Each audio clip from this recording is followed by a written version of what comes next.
First item of business, welcome back, Representative Hauser.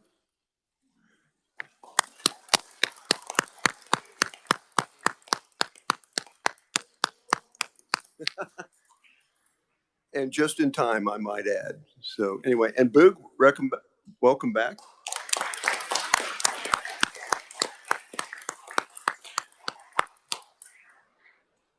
Very good. First item of business, introduction of bills. Do I have any bill introductions? Representative Penn.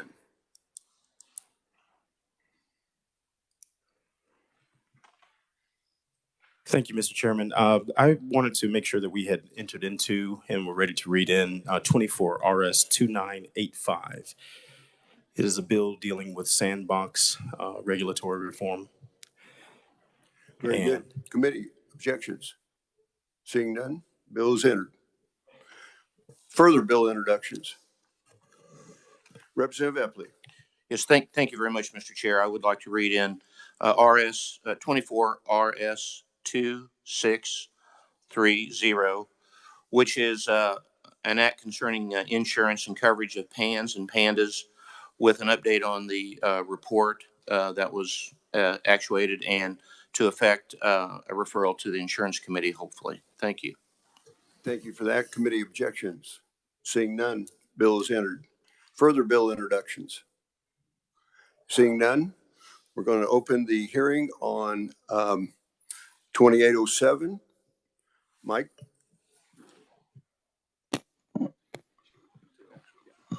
And take action on the bill. Mr. Chairman, members of the committee, Mike Heim with the Reviser of Statutes Office. The committee heard this bill a few days ago. What it does is it deals with Article 5 conventions and how appointments would be made, and the responsibility and duties of the different delegates, how they could be removed and actually charged with a felony if they did not vote according to the directions that were given them. That's a real brief overview of what's in House Bill 2807. Committee questions of the reviser? Seeing none, discussion on the bill.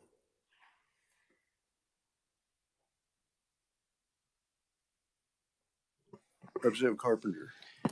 Thank you, Chairman Carpenter. So I would like to go ahead and make a motion to pass House Bill 2807 out favorably for passage. I have a motion, second by Representative Epley. Discussion? Seeing none, all in favor say aye. Aye. Opposed, same sign. No. Motion carries. Who would like their votes recorded? Boog, as a no. Silas, or Representative Miller, sorry. Representative Haskins. Representative Ruiz. Representative Hauser. And Representative Sanders would like his affirmative vote counted. No, Sanders is a yes. Further recording of votes. Seeing none, bill is passed. Thank you, committee. Next, we'll open the hearing on 2803. Mike? And committee, I might remind, and Mike, this is fine. Mike did not draft this bill. And so I think a lot of the questions for the reviser will be answered by the conferees. So if you would save your questions, many of them for the conferees, that would be preferable. Thank you, Mike. Mr. Chairman, members of the committee, what House Bill 2803 would do is create an act called the Kansas Gun Rights Preservation Act. Section 2 of the bill provides no state agency of this state, political subdivision, or employee acting shall knowingly or willingly participate in any way in any enforcement of any federal law, executive order, and so on regarding a firearm accessory, or ammunition against a law-abiding citizen. Law-abiding citizen is one of the definitions at the end of the bill. Another prohibition is utilize any assets, state funds or funds allocated by the state to local entities in part or in whole to aid a federal agency in doing thus. It shall not be a violation of the Act in Section 3 to provide material aid and support to a federal law enforcement agency that are in pursuit of a suspect where there is a demonstrable criminal nexus with another foreign jurisdiction and the suspect is either not a citizen or is not present in the state. It's not a violation to provide material aid and support to any United States attorney or assistant U.S. attorney in the prosecution of certain felony crimes. You've got a similar provision on page 2 of the bill for courts to carry out duties prescribed in Chapter 20 of Kansas statutes annotated. So the bill goes on. It provides that nothing shall be construed to prevent a law enforcement agency from accepting aid from any federal law enforcement agency in an effort to enforce laws of the state made in pursuance of the Constitution of the United States, the Constitution of Kansas. Section 5 is one of the key provisions in the Act. It provides that any law enforcement agency or political subdivision that employs a law enforcement officer who violates this act while acting under the color of federal law shall be liable for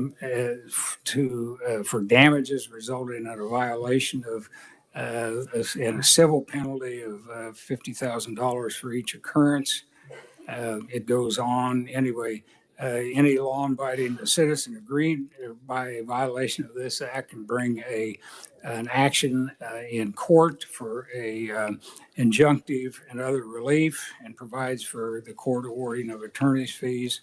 There's definitions, which I've mentioned about law-abiding citizen means an individual who is not otherwise precluded under state law from possessing a firearm and so on. So if you've got questions, I'll try and answer them. This is the effective date is in the Kansas Register, and there's a severability clause in the bill as well. Thank you for that, Mike. We do have a couple of questions. Representative Highbarger. Yeah, Mr. Chair, I may have what may be a research question. Would that be appropriate at this time or no? Yes, Jordan. Yeah, thank you. It's my understanding that there's a very similar Missouri law that has been challenged and found unconstitutional by a district court. Do you know anything about that? And if you could tell us if that's accurate and what the basis of that was. Thank you, Mr. Chair. Jordan Milholland, Legislative Research. I'd be happy to look into that case and provide an email to the committee with some information on that, if that'd be helpful. Very good. Thank you. Boo, will that be okay? That'd be great. I believe the case title is U.S. versus Missouri in Western District of Missouri, 2023, I think. So. Very good. Thank you. Committee, further questions? Representative Hoy.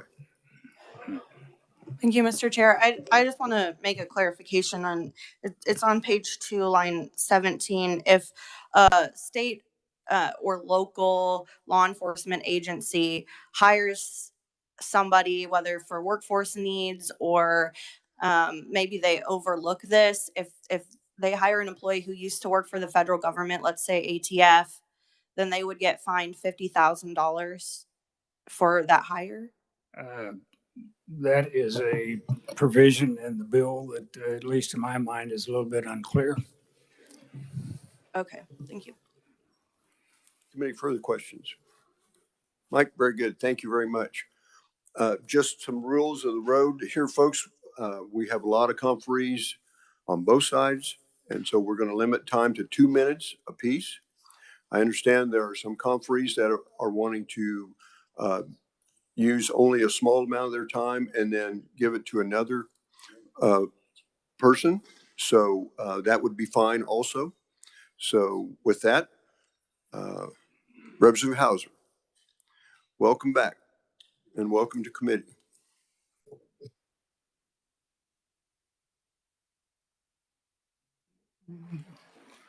Testing. All right. Thank you, Mr. Chair, members of the committee. It's good to be back. Today, I want to thank you for letting me bring this bill before you today. In a nutshell, it's a 10th Amendment anti-commandeering bill. It is totally constitutional. The 10th Amendment is a part of the Constitutional Bill of Rights.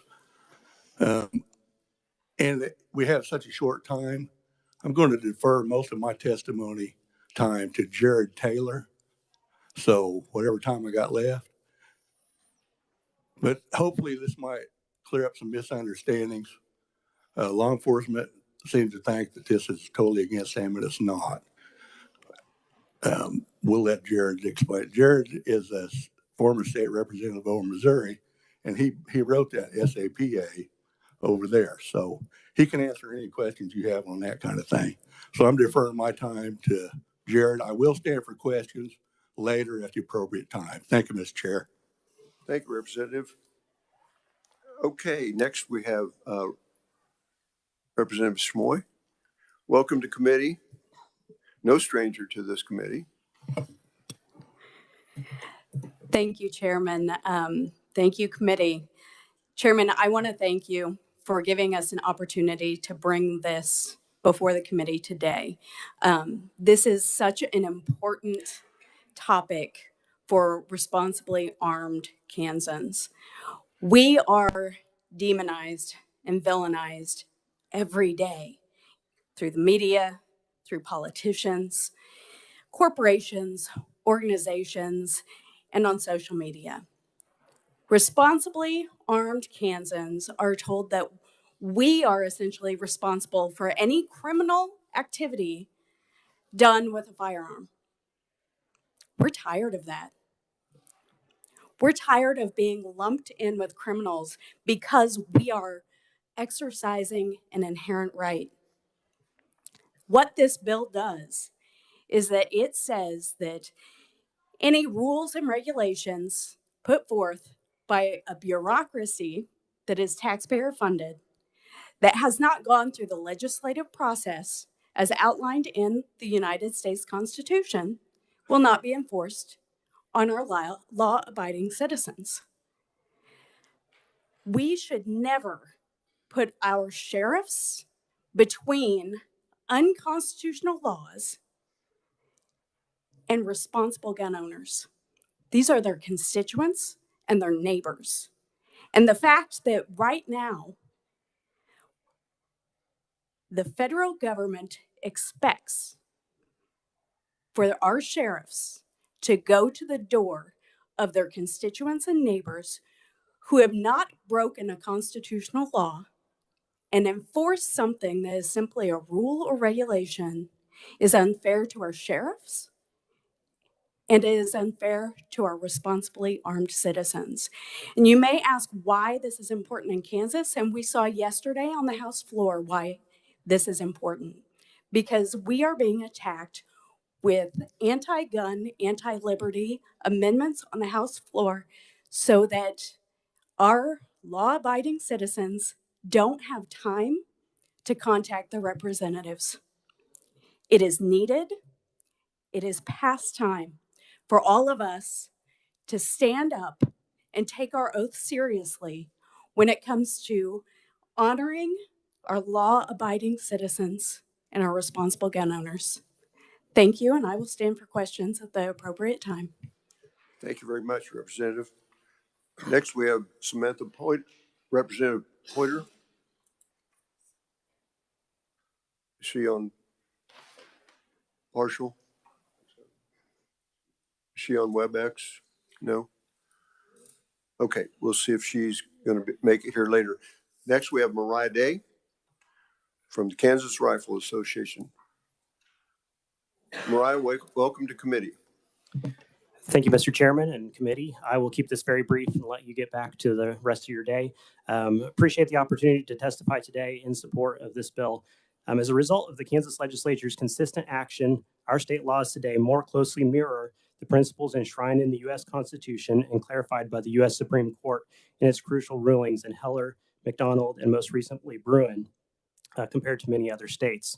Unfortunately, there are far too many examples today of the federal government going beyond its rightful authority, um, essentially punishing law-abiding citizens.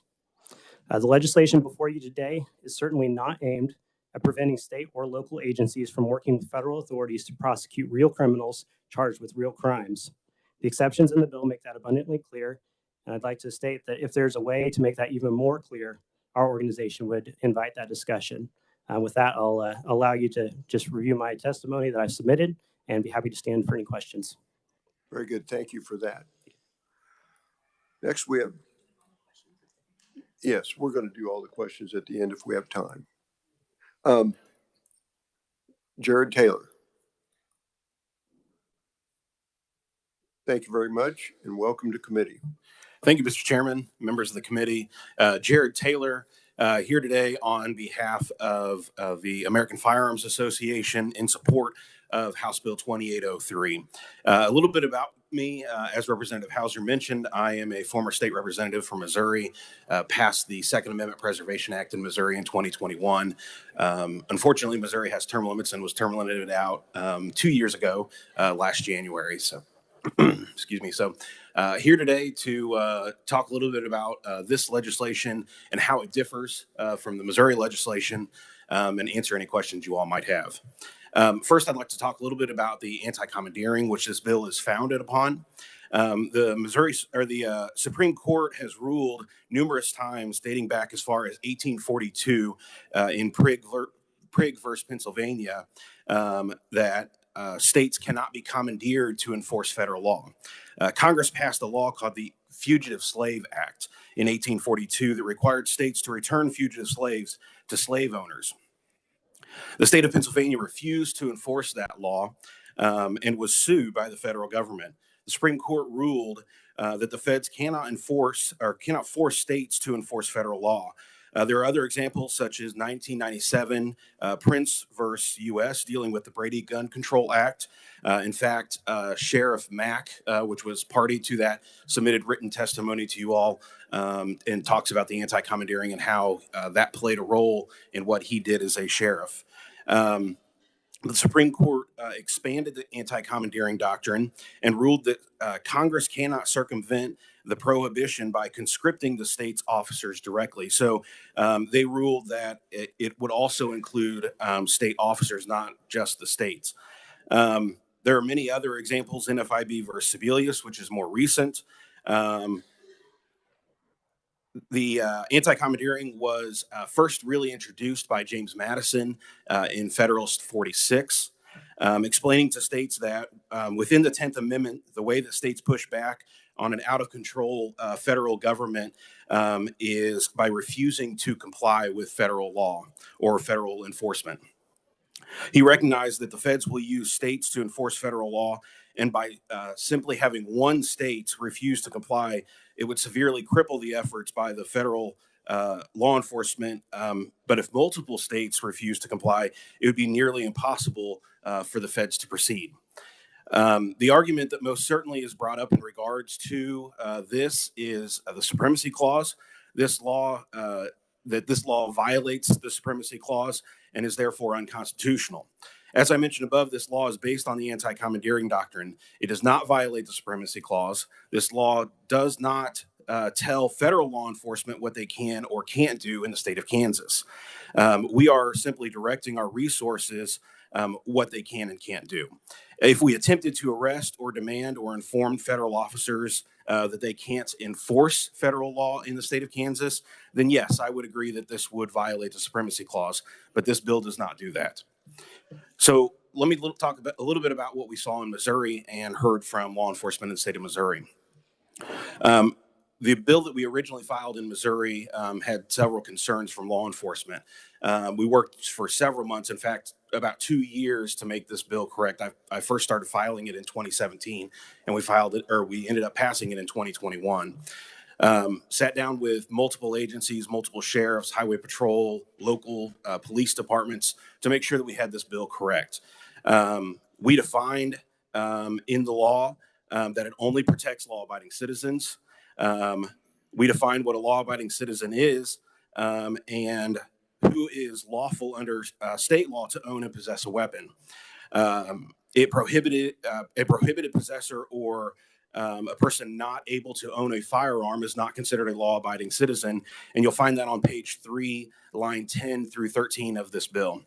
This bill doesn't make Kansas a sanctuary state for criminals. Criminals aren't going to flee to Kansas because they think that they can get away with something and come here and avoid prosecution. And you'll find that addressed on page 1, line 27 through 30. This bill does not protect individuals who commit felony crimes, specifically felony controlled substance or felony crimes against a person. As the revisor mentioned, in this bill, there are exceptions. Page 1, line 31 through the top of page 2, line 1 is where that's found. And we also clarify that law enforcement can work with the federal partners to ensure federal resources to enforce any Kansas state law. That's found on page 2, line 5 through 9 of the bill. Thank you very much for that. We'll probably call you up for questions here in a little bit when we get figured out how much time we have. So thank you again. Thank you. Next, I have Diana Muller, Women for Gun Rights. Diana, welcome to committee. 2 minutes. Thank you for having me speak.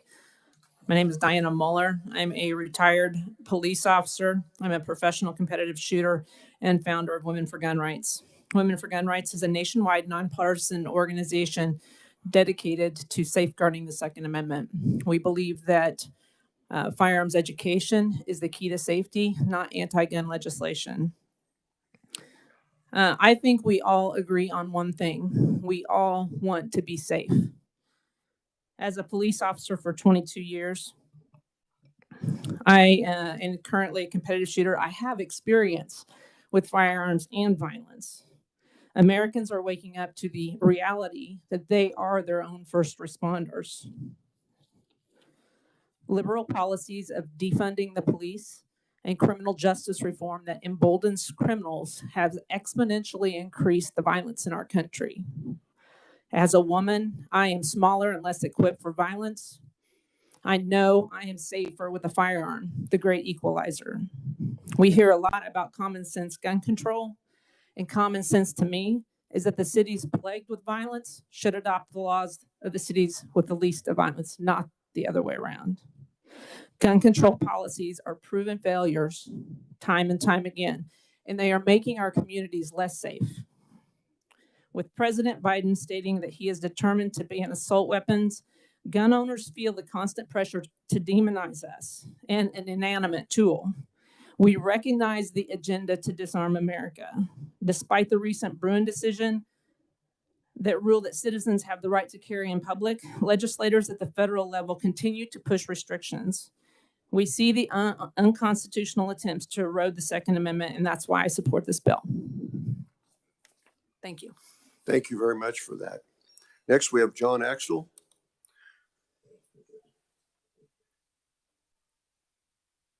Three minutes. Thank you. Good morning, Honorable Chairman and Committee. I am John Axtell. I'm the Volunteer Coordinator for Kansas Campaign for Liberty. I do support this bill. I also thank you for your consideration of my written testimony. I'll be glad to stand for questions, but I would like to yield the rest of my time to Mr. Jared Taylor, please, if I may. Thank you. Very good. Thank you for that. Next, we have Daniel Chase.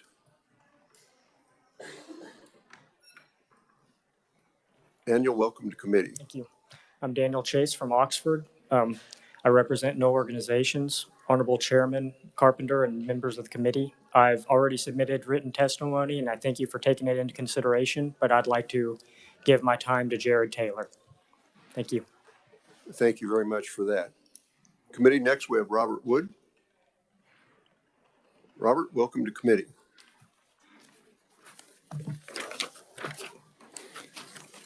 Thank you, Chairman and members of the committee. I'm Robert Wood, a longtime Liberty advocate and former board member of the KSRA. We do have sheriffs in the state that support this bill. The Johnson County Sheriff Hayden does that. If you read Kansas Attorney General Kobach's comments, they're outstanding on this bill. And of course, the Kansas State Rifle Association stands behind this.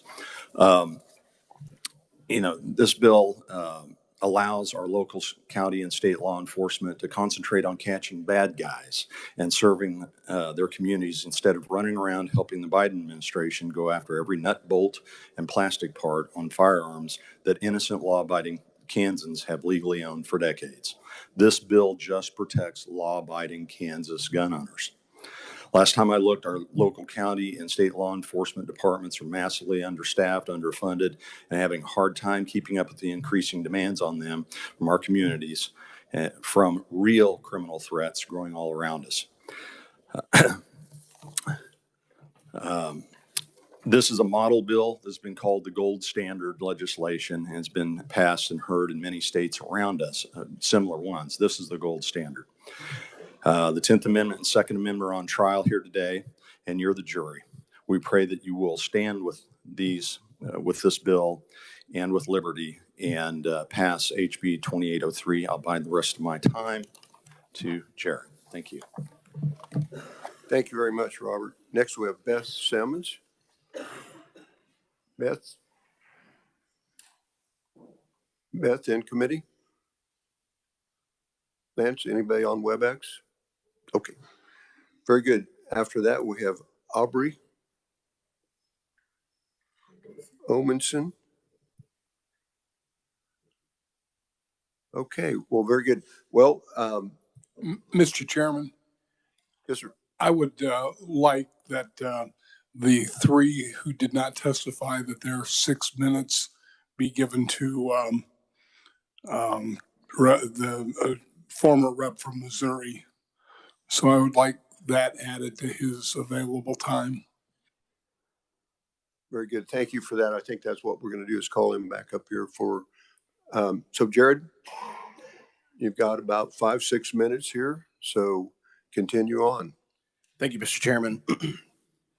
So what we learned in Missouri, what we found after making many changes that we did, the last one, as I was wrapping up, was we clarified that law enforcement can work with their federal partners to enforce any Kansas law, and that's found on page 2, line 5 through 9, specifically in this legislation.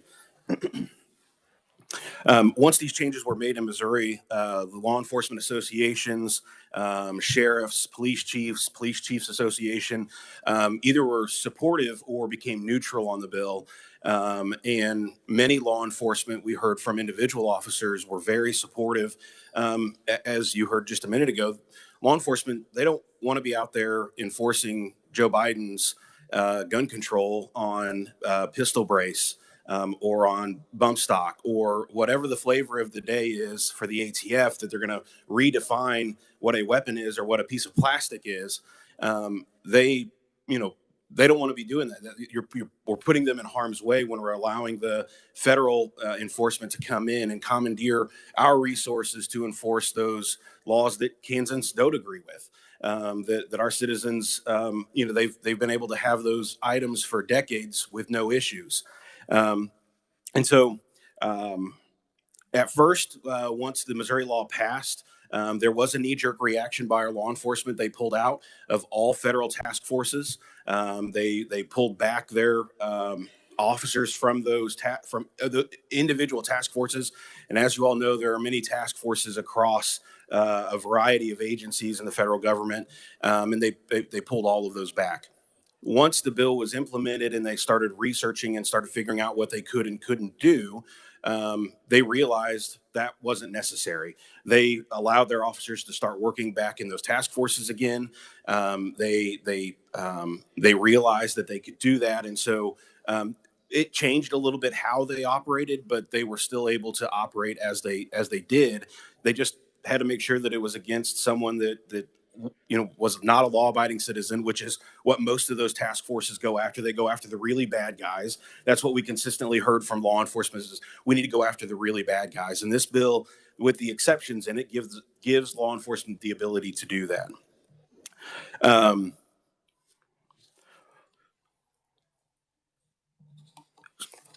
So I'll talk just briefly about the Missouri court battle and kind of talk a little bit about how this bill differs. In February of 2022, after about 6 months of Missouri's bill being implemented, we received a notification that the DOJ filed lawsuit against the state of Missouri for this bill. We were in front of Judge Wimes in federal district court in Kansas City. We received his decision in May of 2023, and it was in favor of the DOJ. Judge Wimes put a stay on his own order, which meant SAPA was still left in place at least temporary until it was heard at the next level. Judge Wimes' decision did not make a ruling or discuss the core of the bill, which is the 10th Amendment. Instead, took talking points from the DOJ and picked the parts that he didn't like and wrote his decision based on that. 2 weeks ago, we were actually just in front of, we had oral arguments in front of the 8th Circuit Court of Appeals, a 3-panel judge. We expect a decision by August in that case. After Judge Wimes' decision, we decided to make some changes as we were working on legislation throughout the country to SAPA and remove any unnecessary portions that called out the unconstitutionality. Even though there was no legislative action on that portion of the bill did not hinge on that. That was one of the sticking points in Judge Wimes' opinion. You'll see that none of that is in here. There's no stating anything is unconstitutional or that the legislature believes anything is unconstitutional. It simply sticks with the this legislation or law enforcement in the state of Kansas won't help enforce federal law. There's another section, it's 1.440 in Missouri bill. If you want to look it up, I can tell you exactly. But it specifically talks about the court's duty to act. We removed that section out of the bill. Again, it had no effect on the bill. It didn't do anything, but that was one of the issues that we heard from the 8th Circuit. That was one of the questions that we had from the federal judge. That is not in this bill. And so those are some of the changes that you'll see, but we reworked it. We cut this bill down to make it to the core of the 10th Amendment, not using our resources to enforce federal law. Time and time again, the U.S. Supreme Court has ruled that states can do that. We have the ability to do that under the 10th Amendment. There were 2 lawsuits filed in state court. One was a lawsuit was filed in Kansas City, St. Louis, and Columbia went together and filed one. And then another one was more of a clarification. They wanted the court to kind of clarify some questions that they had within the bill. It wasn't necessarily on the constitutionality. They just wanted clarification. Both of those bills are still going through the process. It has gone to the Missouri Supreme Court. The Missouri Supreme Court did not rule it unconstitutional. It actually remanded it back to the judge and asked for more clarifying or to further his decision. And so that's where we stand on Missouri's bill. You may have seen that the Supreme Court, the Kansas City Star came out with an article saying that the Supreme Court refused to take up SAPA. Well, that's not the case. It was simply we were trying to get the Supreme Court to allow the stay that Judge Wimes put in place to continue through while we were going through the 8th Circuit. Right now, the stay is not in place, so SAPA is not in effect in the state of Missouri. But I talked with law enforcement a lot, and they say after they figured out really what was in the bill, they've been able to operate just as they have. They haven't had any issues. There's been no successful lawsuits. The civil penalty has not been applied in any situation. So I'd be happy to answer any questions if there are any. Very good. Thank you. And committee, we may go ahead and take questions of Jared at this point in time as a proponent. And if there's someone else that you would like to ask a question for or of that testified earlier, that's fine too, but we'll take questions from Jared here for a few minutes. So Representative Ruiz. Thank you, Mr. Chairman. And Representative, thanks for being here this morning. Thank you. Are you an attorney? I am not. Okay. You do a good job. You have linguistic skills as an attorney, so. Thank you. When does a law-abiding citizen become a non-law-abiding citizen? So the law defines what a law-abiding citizen is, and it's a person who is not a prohibited possessor in the state of Kansas. But then it also has So that would be a individual that has been convicted of a felony would be a prohibited possessor. Other than that, though, there are other exceptions in the legislation, and you'll find those. Sorry, I moved my paperwork around.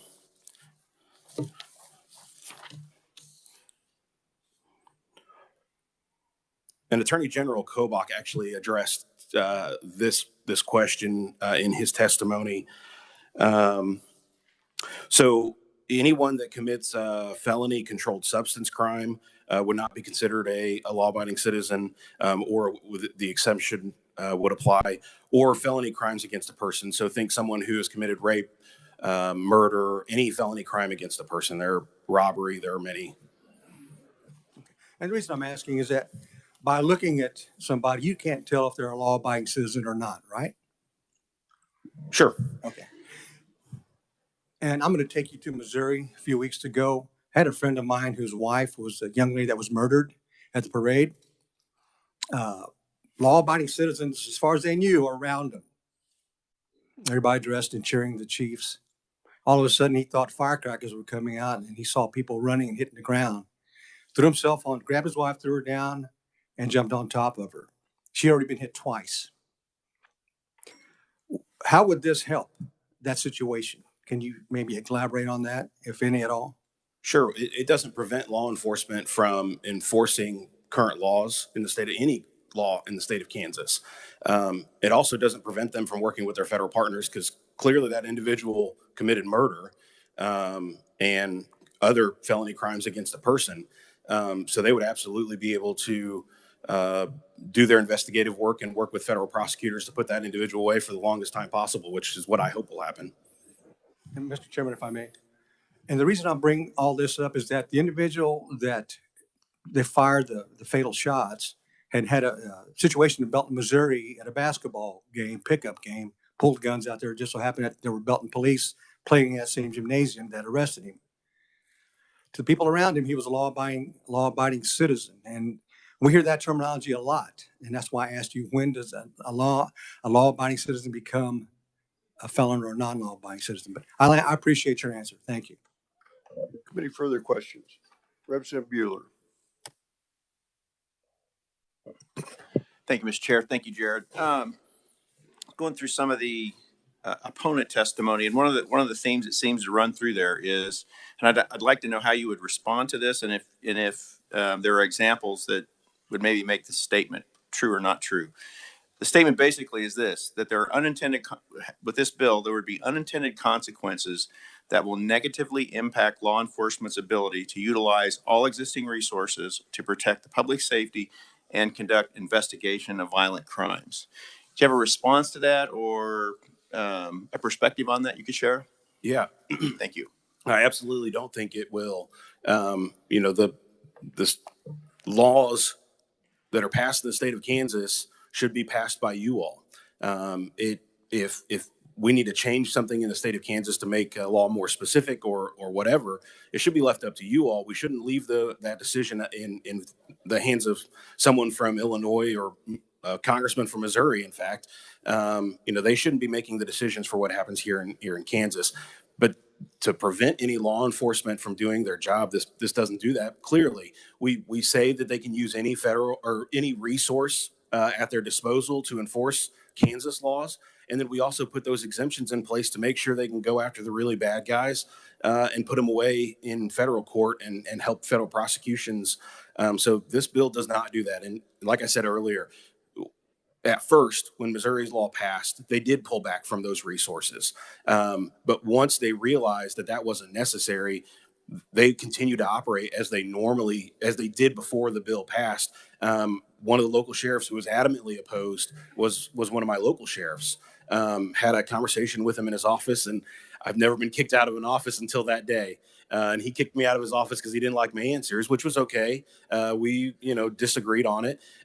But after it passed, after the implementation, I went back to him and he said, this didn't affect how we do our business. We are still able to put the bad guys away, and we're still able to use our federal resources, like NICS, like the I'm going to mess up the bullet tracking system that the FBI uses. Those are still available to Kansas law enforcement after this bill passes. Thank you, Mr. Chair. Representative Highbarger. Thank you, Mr. Chair. I have a short comment and then a question. You know, I think you're probably aware that almost every mass shooting in this country in the last 20 years has been committed by a person who was a law-abiding citizen until they started shooting other law-abiding citizens. And my personally, I'm more interested in protecting the rights of the law-abiding citizens who are being shot than the law-abiding citizens who are doing the shooting. But I do have a question now. I appreciate your clarifying the differences between the Kansas law and the Missouri law. But one of the conferees indicated that this would protect, would keep Kansas law enforcement from enforcing rules and regulations made by bureaucrats. But it's, the way I read the bill, it also applies to statutes passed by Congress as well, federal Congress. Is that accurate? Yes, that'd be accurate. Okay. That's correct. Thank you. Unless it's a law that the state of Kansas passes. If Kansas also passes it, then they would be able to enforce those laws. Again, we should leave it up to the Kansas legislature to make the decision on what those laws should be, not someone from another state. I appreciate that. Thank you. Committee, I might remind you that we will contain our comments to the bill. So Representative Hasswood. Thank you, Mr. Chair. And this question is for you, or it could be for someone who is in Kansas. 60 Chief of Police filed a lawsuit against the state of Missouri for their Second Amendment Preservation Act.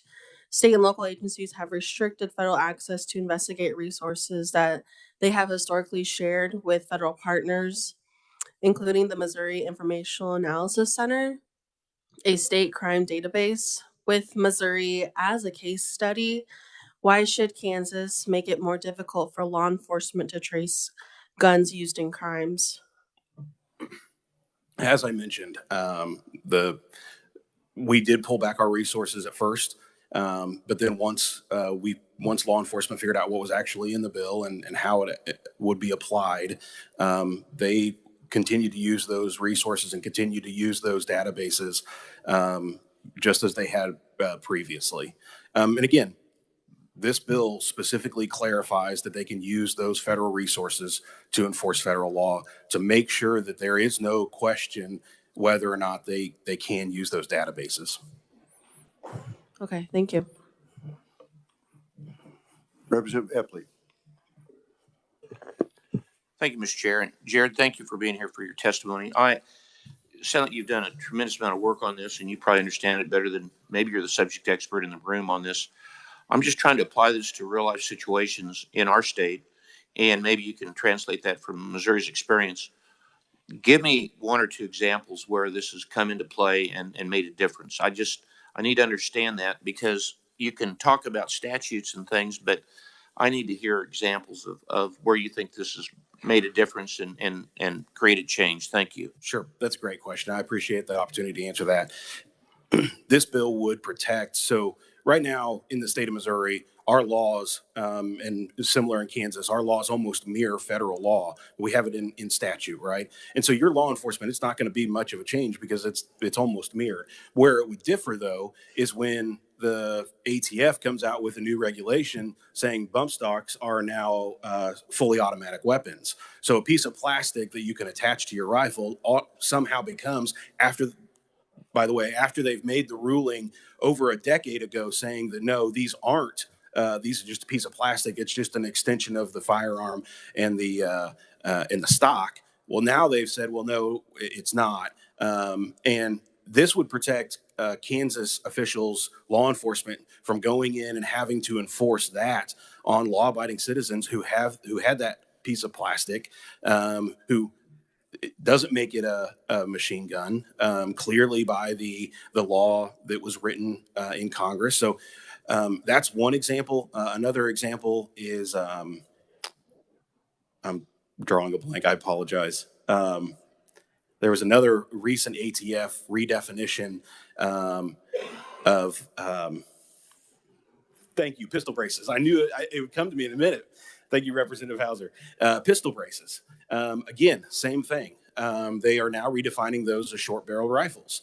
That is not a SBR. That is not the definition of an SBR. And so, again, a piece of plastic that's attached that helps individuals with handicaps to be able to enjoy the sport of shooting, to be able to defend themselves if the need were to arise. It makes them more accurate.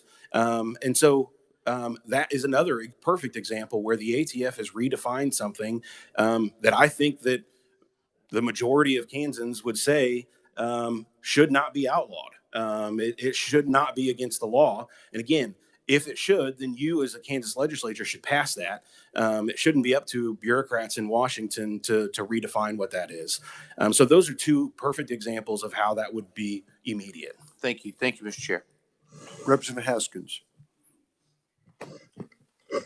Thank you, Mr. Chair, and thank you for your testimony. Just to follow up on your testimony, you make reference as to NFIB versus Sebelius in 2012, and you didn't expound on that. You just made it apply to justify the bill, but yet in your own testimony, you say that's in reference to expanding Medicare. I was wondering what is the point with adding that into your testimony? How is it relevant?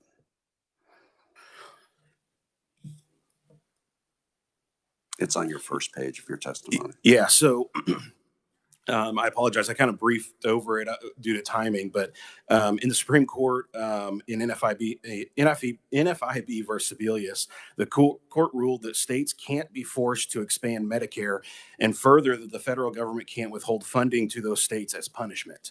Okay. And how is that tied to this bill? Well, so it's also anti-commandeering. The states can't, the feds can't force states to expand Medicare if they choose not to, and then on top of that, they can't withhold the funding. It would be very applicable to law enforcement.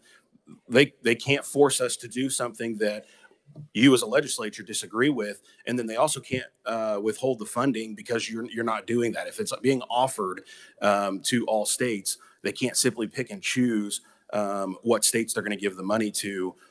So it was very applicable. It's just another anti-commandeering example. The anti-commandeering is the funding, and that's similar to guns? Well, so anti-commandeering would be the requirement to pass Medicaid expansion in order to get the funds. So yes, it's a carrot and a stick. They're requiring you to do something in order to get the funds. The Supreme Court ruled that they can't do that. And I appreciate that. And my last question is, I appreciate you making reference to page 1, lines 27 to 30, in reference to making this a safe haven for criminals to come. My follow-up question to this, because I don't see in the bill, is that it deals with anything of if an underage individual commandeers a gun from a law-abiding citizen and uses that gun to create a crime, is the law-abiding citizen now held accountable for they are to be the ones protecting that weapon? Do you have that in Kansas law? I'm asking you, sir.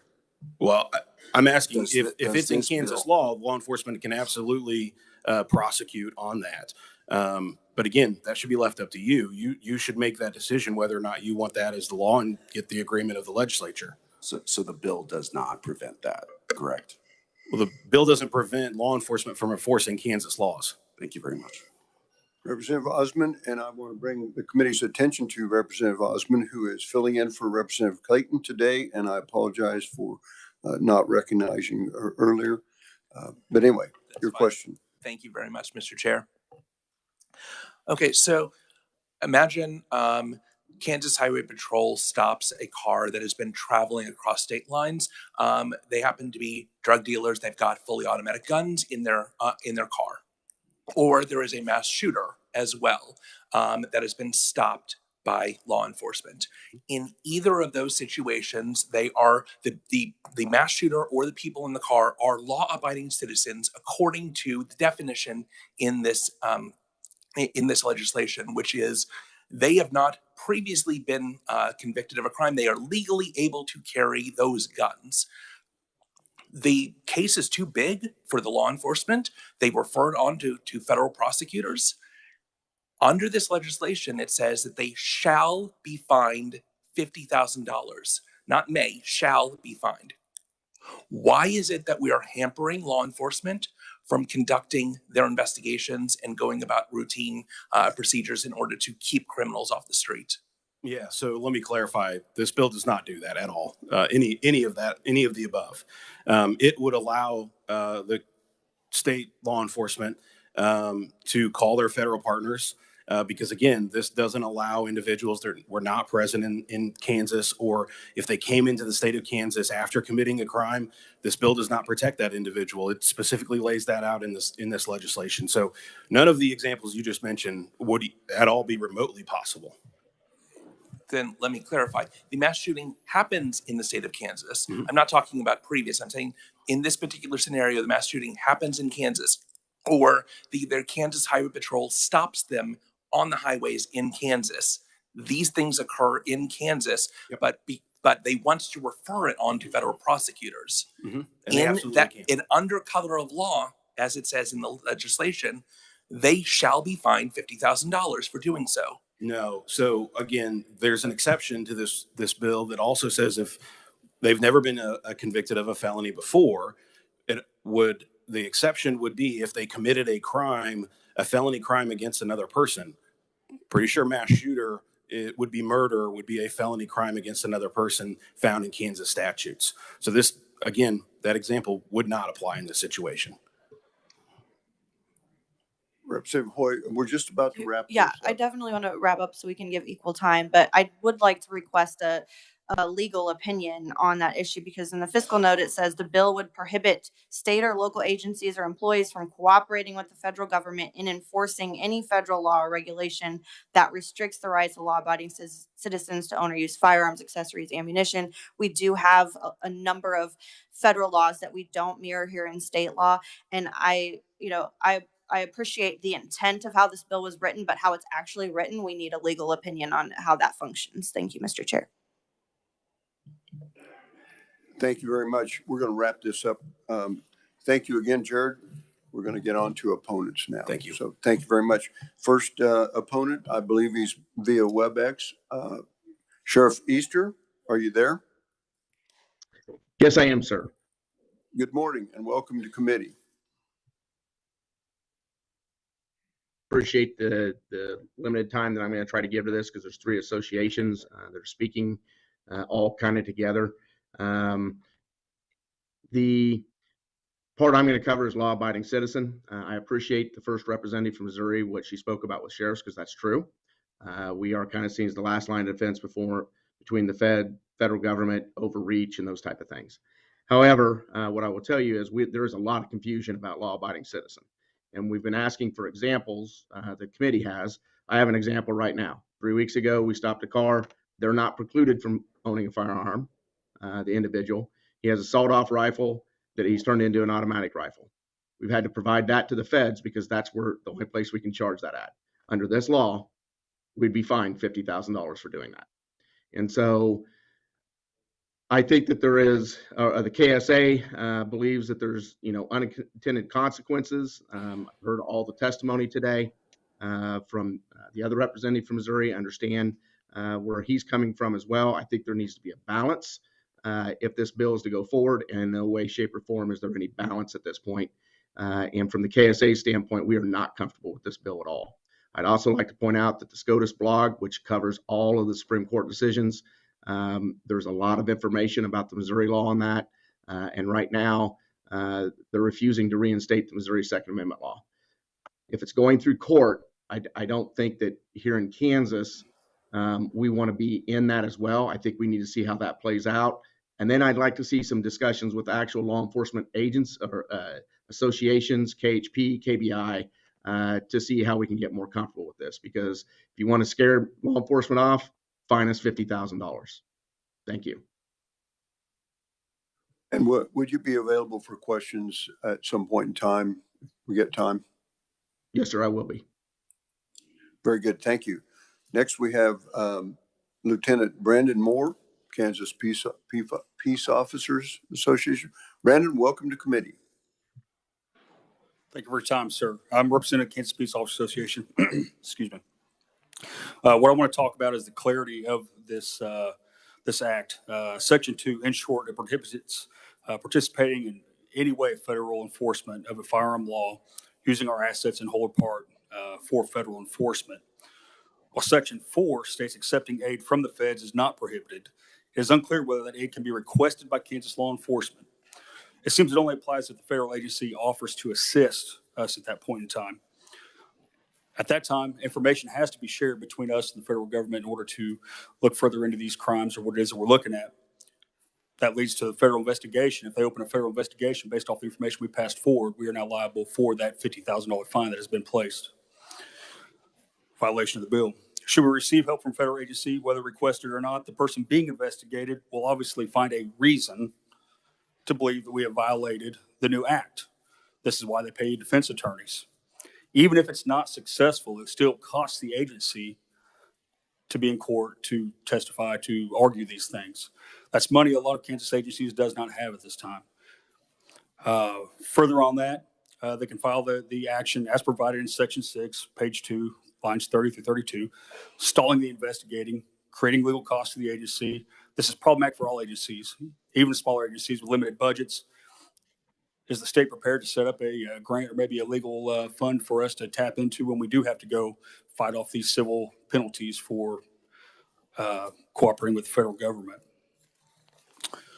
Moving on with that, exemptions. The exemptions are too narrow in this act.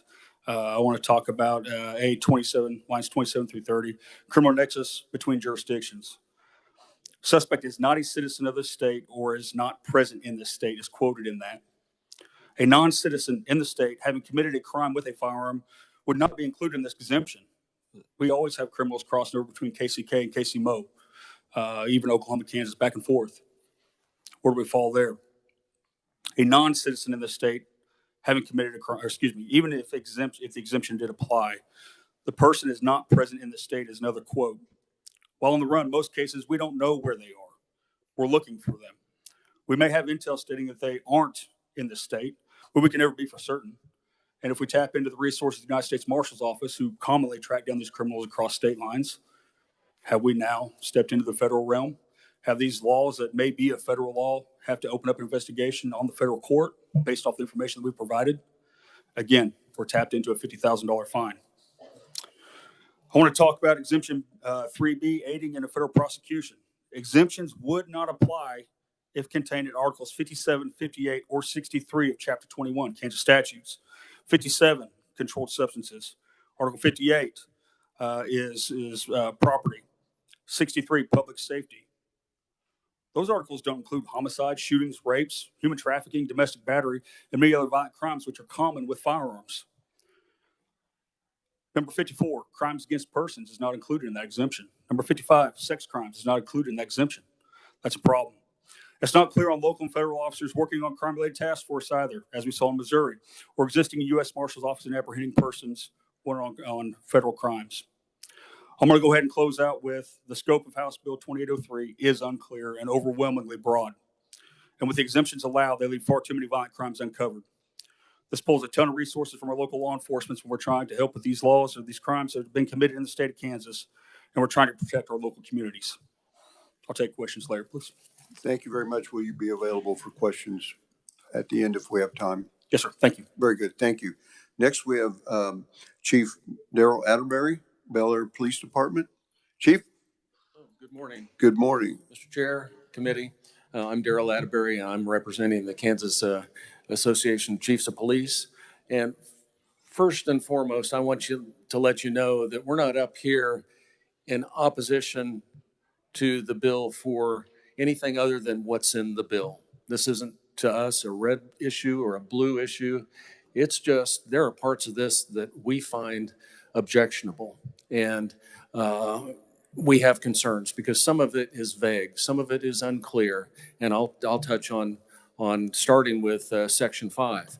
And that's where it sets out a civil penalty if someone were to sue us in court over this, as they're instructed to do in the bill. It says a $50,000 penalty. No, we've heard that, a $50,000 penalty, but it's just not a $50,000 penalty. It's a $50,000, not as a maximum, that's the minimum. It's per employee involved. If I have 10 officers out there, that's a lot of money, okay? And then, in addition to that, it's for each occurrence, which is further described with respect to a firearm, an accessory, a firearm accessory, or a container or ammunition. Pretty vague. But if I've got 10 officers and they have 10 guns that have some violation that could be sued for, before long, my community's bankrupt. I'm from a small community. A lot of these things will happen maybe in small communities. We need to ask the feds for assistance many times because I can't have all the big expensive toys, but I need to call people, the feds, who have the big expensive toys to help us out. And to be penalized for that is objectionable. It is not good. We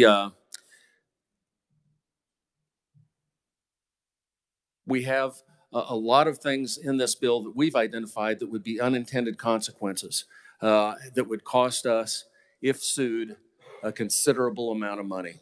And we are not able to support that.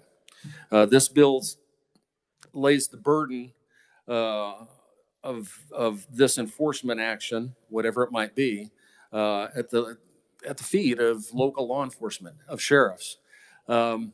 This is, our associations would support requiring a legal challenge to something by the state into any such federal actions that we would take, but we can't support laying the burden of federal overreach on Kansas law enforcement. Now, I would end with saying that if the feds pass something, it's going to be a year or so before Kansas catches up, even if we want to pass, even if you want to pass legislation for that same thing.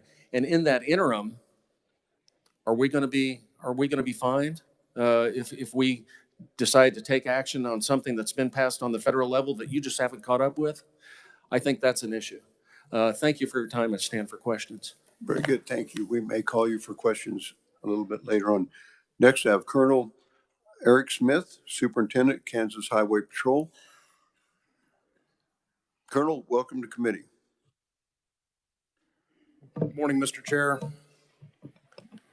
Ladies and gentlemen of the committee, it's always a pleasure to have the opportunity to come and speak with each of you.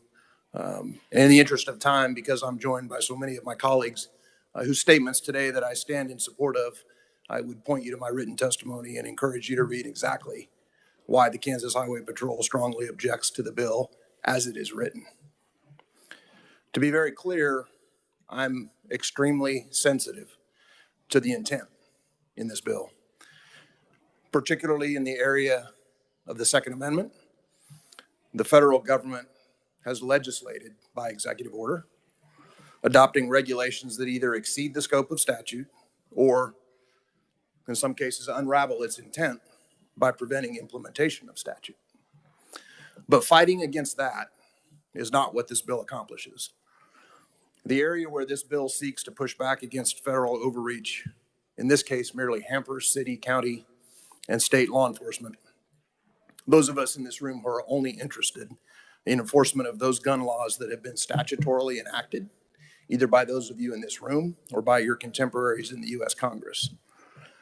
Bills that have been debated, bills that have been deliberated, and statutes that have been passed after tallying accountable votes. This bill is not anti-commandeering. It actually prohibits voluntary cooperation, not compelled cooperation, voluntary cooperation, and collaboration under massive penalty fine, under penalty of massive monetary fines. I've talked to dozens of ATF agents over the years, and I know to a person that they don't want to chase the nuts and the bolts and the other gun parts owned by law-abiding citizens. That includes the pistol brace that I own. And they don't ask us to do that either. Having served over 3 decades, 10 years here in the state system, and over 20 years in the federal law enforcement system, I can tell you unequivocally that leveraging all resources in the fight against terrorism, drug trafficking, human trafficking, violent crime, a host of other public safety issues. Leveraging those resources is the only way to keep Kansans safe. It can be done without this bill, and it can be done without infringing on the Second Amendment. I want to point out that there is one glaring void in the comparison between state law and existing federal law that would jeopardize state law enforcement, and that's the federal prohibition by a person under indictment for a felony. That doesn't exist in Kansas law.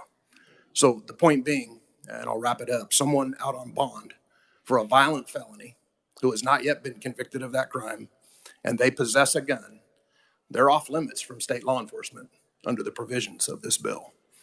In an era where many in this body have asked for additional federal resources, whether it's for border security or the fight against fentanyl, I cannot understand why one would reject existing cooperative, collaborative agreements designed to make Kansas safer. Thank you for your time. Very good. Thank you. And will you stand for questions at some point in time if we have time? Very good. Thank you. Next, we have Bob Stewart, Executive Officer, Kansas Bureau of Investigation. Bob, welcome to committee. Thank you, Mr. Chairman, members of the committee. My name is Bob Stewart. I'm the Executive Officer for the Kansas Bureau of Investigation. Just as the Colonel, I also have 30 years of law enforcement experience, some at the state level and some at the federal level. So I think he and I are uniquely suited to be able to address this issue. I will not repeat what he said, but I will echo what he said and wholeheartedly agree with him that I do not believe that this is the appropriate method for dealing with the political issue. Simply put, this bill misunderstands the complicated nature of federal and state cooperative law enforcement opportunities and investigations. And what it does is inappropriately puts the liability on law enforcement, on state law enforcement with those $50,000 fines. Remember, we are here trying to, in the light of this committee, trying to define what law-abiding citizen is. We also heard that we are only after the really bad guys. How do we define law enforcement citizen and really bad guy when we're on the front side of an investigation trying to determine, A, what crime happened, B, who committed it, C, is it a violation of state law or federal law? They're very difficult front side determinations. And now this bill would put the liability on the state and local partners to defend that at some point in time in the future. That is not the appropriate place to put it. Simply, the other observation I would make, and then I'll finish my comments. Most of the bad guys I've dealt with in 30 years, in the long run, even if they've been convicted, still would call themselves a law-abiding citizen. They have the right to come into court under this law, under this bill, and sue. That's going to take significant resources from our communities and from our law enforcement to have to deal with that. This isn't just the guy who might have nuts and bolts that the ATF disagrees with. This is anybody who wants to say they're a law-abiding citizen can come in and sue. And with that, I'll stand for questions. Thank you. You'll stand for questions here in a little bit. Very good. Thank you. Grace Springer, Students Demand Action. Grace, no stranger to this committee. Welcome. Thank you. My name is Grace Springer, and I'm a junior at Olathe East High School, and a volunteer with the Kansas chapter of Students Demand Action. Today, I'm here to state my opposition to Bill House Bill 2803, a dangerous bill that would undermine the enforcement and effectiveness of federal gun safety laws. March 4th of 2021, a firearm was brought into my school. I was in advisory when the announcements came on. It said to have teachers check their emails, and my teacher was not there that day, so we had to call down to another room. It said to have teachers lock their doors. And when that happened, rumors started floating around. At first, we had thought someone had been stabbed. But then after a text message from one of my friends at Olathe North, it was confirmed that there was a shooting at my school. My classroom froze after finding this information out. And for a moment, there was silence as people tried to process how and why this was happening. Then we all began making calls to our parents and friends. And I didn't start crying until I called my mom. Not being able to be with her in that moment was one of the hardest things I had ever had happen to me. And I told her if anything did happen to me, I loved her very much and that I was so glad that she was in my life. After we had all finished calling, we sat around the classroom waiting to hear news. For hours, there was limited information given, and an officer knocked on our door later, and the classroom froze. I remember holding my friend's hand and my breath as I waited for information. He asked if there was anything suspicious in our classroom, and we had waited so long to leave that classroom, stepping out of it felt like foreign territory. There was hallways lined with FBI officers, police, firefighters, medics, bomb squads, and deputies. We should be focusing on ways to prevent school shootings from happening in the first place, instead of it making harder for this bill to enforce law and respond to them. This bill just encourages waiting for these events to happen and responding after, instead of responding to these things before. Firearm deaths are the leading cause of death in children and teens, as 86% of gun deaths in Kansas are by firearm suicides, and that's an average of 311 deaths per year. Every year, nearly Grace, we're going to continue on the bill, please. Okay. Thank you. Thank you. I remember when we were released from my classroom, and I did my best to move down the hallway without panicking. My class was then escorted to the drop-off locations, and I was put on a bus over to the local middle school. As I was entering, I saw my mom waiting for me outside. Not being able to run and hug her was deafening. I broke down and started sobbing when I was ushered past her. I waited for her to sign and pick me up for what felt like an eternity.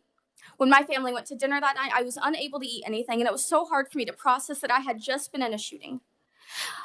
One study found that households that locked both firearms and ammunitions were associated with a 78% lower risk of self-inflicted firearm injuries and 85% risk of unintentional firearm injuries among children. Kansas has the 21st highest mortality rate by firearms in the U.S. Our goal should be to lower these, not increase it. Undermining the enforcement of federal laws would only make things worse, and I urge you to vote no on this bill. Thank you. Very good. Thank you very much. Next, we have Laura Stratton. Laura, thank you.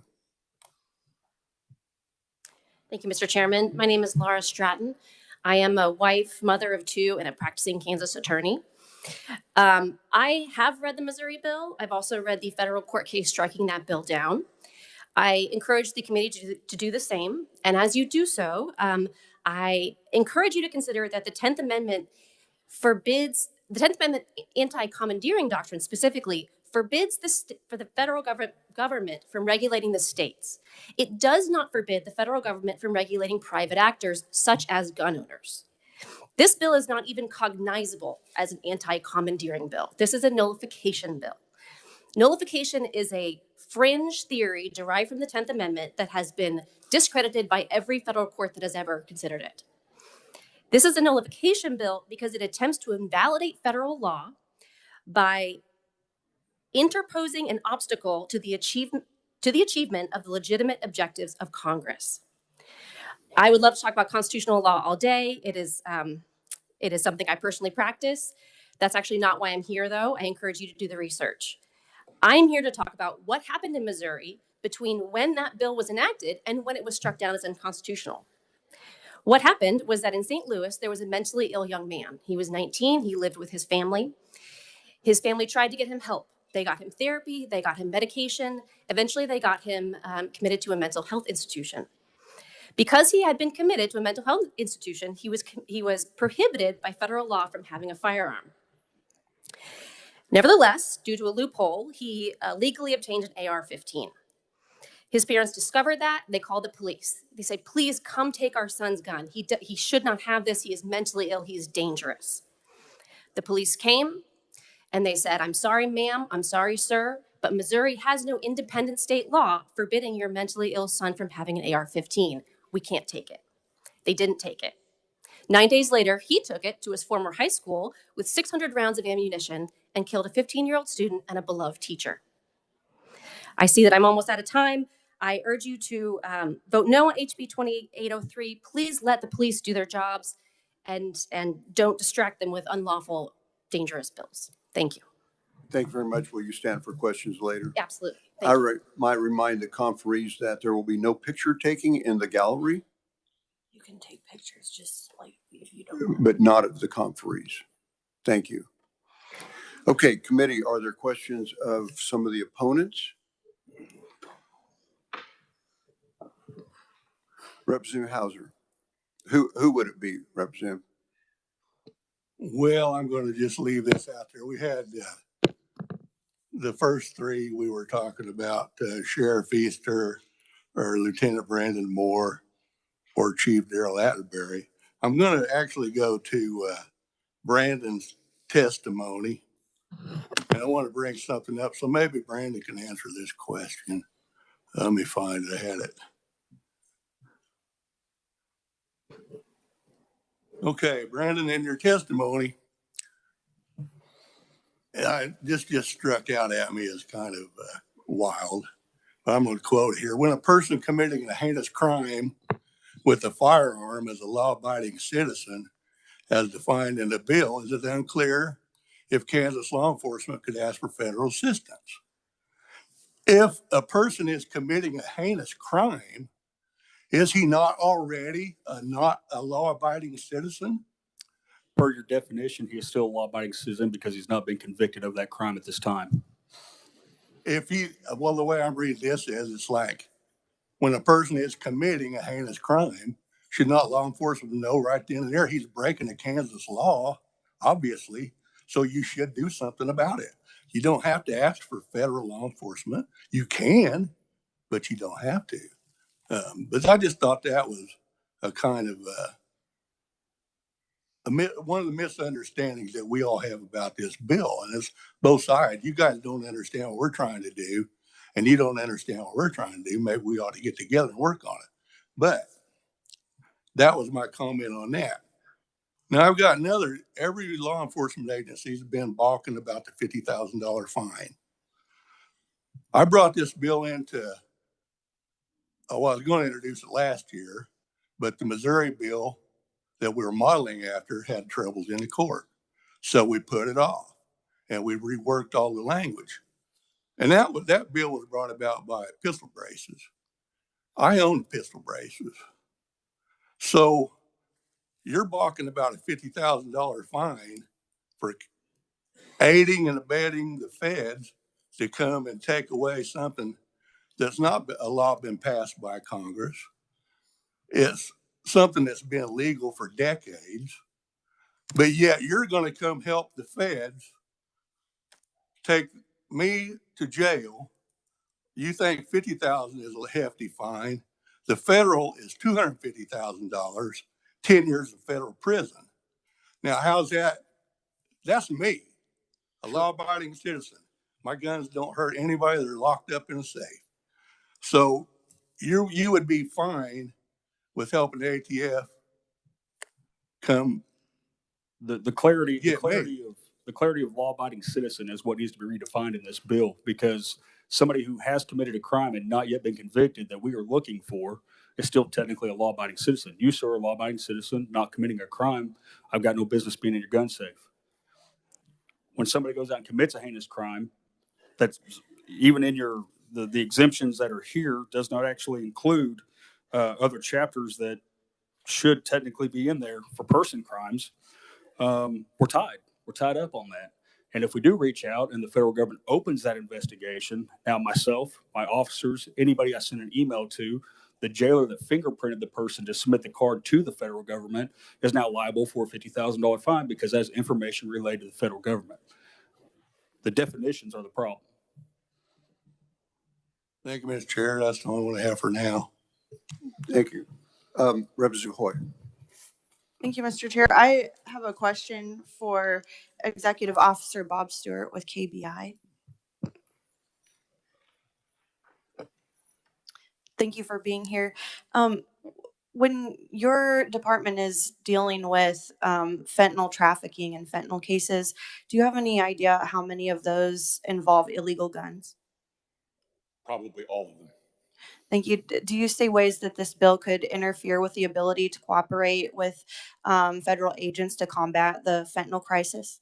Yes, ma'am. In fact, I would refer you to my written testimony where I mentioned that Director Matibi just signed a memorandum of understanding on behalf of the KBI with the United States Postal Service Investigative Branch.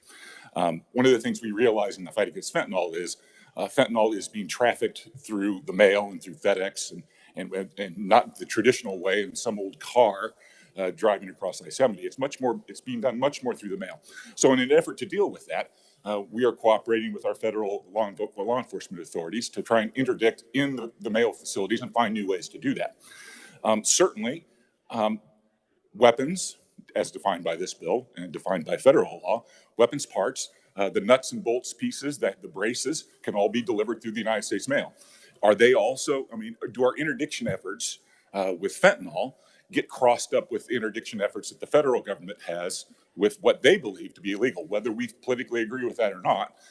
At the other nuts and bolts level, the agents and the officers trying to figure out how to interdict the fentanyl problem now have to sort of figure out, how does this bill potentially affect that work? Thank you. You're welcome. Committee, further questions? Representative Epley, and who would you like? Thank you, Mr. Chair. And yes, I'd like to call back Colonel Eric Smith for a quick question. Very good. Thank you. Thank you, Mr. Chair. Eric, I listened carefully to your testimony, and I just want to make sure I encapsulate this correctly. It sounded like you laid out 5 or 6 scenarios that are the unintended consequences that could arise from enactment of this bill, as opposed to being responsible for carrying out changed federal guidance on bump stocks and pistol augmentation. I just wanted you to have an opportunity to make sure I got that right, because it seemed like the unintended consequences in your mind from your position, sir, and I respect your position eminently, far outweighed these circumstances that this would help in this bill. Do I have that correct, sir? You do, sir. And if I could elaborate, I mentioned from my perspective, and I echo Lieutenant Moore, it's the definitions in the bill, and it's the potential loopholes that put law enforcement in jeopardy and subject to the peril of a $50,000 fine. Again, I mentioned the instance where there is a disparity between federal law and state law with respect to prohibited persons. And that's really what I'm focused on here today, is how do we effectively enforce gun laws against people that we can all agree shouldn't have guns.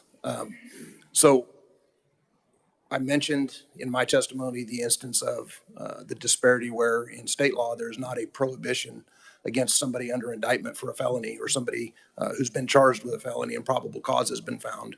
State law doesn't cover that.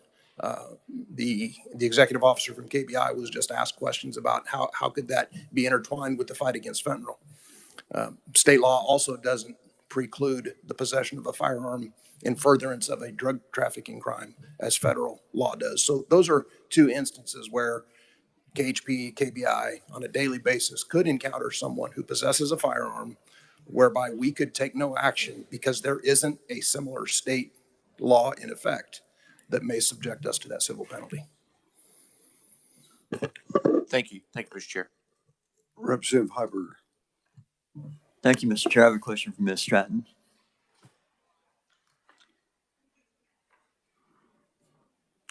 So thank you for being here today. Well, I have not read the Missouri statute or the Missouri decision that we referenced, and I'm certainly not a 10th Amendment expert, but I'm having a little trouble seeing this bill as a nullification bill. And could you explain a little more why you think that it is? Certainly. So nullification is a theory that says when states disagree with the federal law, when they believe that federal law violates the Constitution, they can ignore it. The reason that is unacceptable is because of the Supremacy Clause. The Supremacy Clause says that federal law is the supreme law of the land. One of the ways that the Supremacy Clause can be violated is through preemption, specifically conflict preemption. One definition of conflict preemption is when state law interposes an obstacle to the achievement of the legitimate objectives of Congress. So Congress is trying to regulate gun owners. They're trying to describe what is a law-abiding gun owner citizen. The state is coming in and saying, actually, no, we have a different definition. So it is getting in the way of Congress's objective. Thank you. Representative Haskins, and who would you like to call? Thank you, Mr. Chair. If I could have Colonel Eric Smith, please.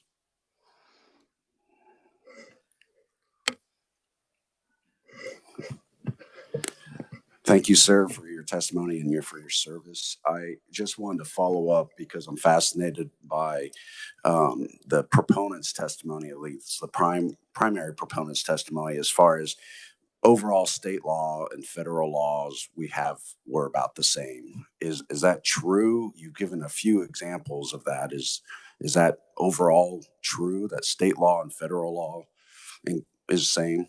With respect to prohibited persons, yes. Okay, thank you. The other question I have is because this is several times it's come up, and I think we would all be in agreement about underage authorization or underage possession of firearms. What can be done to this bill to help prevent that? Would you be able, in the case of what our last opponent stated, would you be able to take away a gun from a child if they have it? I do think that that's one area where there is also a difference between state and federal law. And I apologize, I can't tell you which federal or state legislative scheme it exists, but there is a prohibition against a person under the age of 18 possessing a firearm that has a barrel less than 12 inches. Okay, so if sorry to interrupt. Were you going to complete? I was just going to say that's another place that there is a difference between state and federal. I just couldn't tell you off the top of my head. Okay, thank you very much. Committee, further questions? Thank you very much for being here. Okay, well, committee, I'll bring your attention to the written proponents and opponents here on the back page of our testimony. And committee, I want to thank you and conferees, everybody, for the spirited debate on this issue. And with that,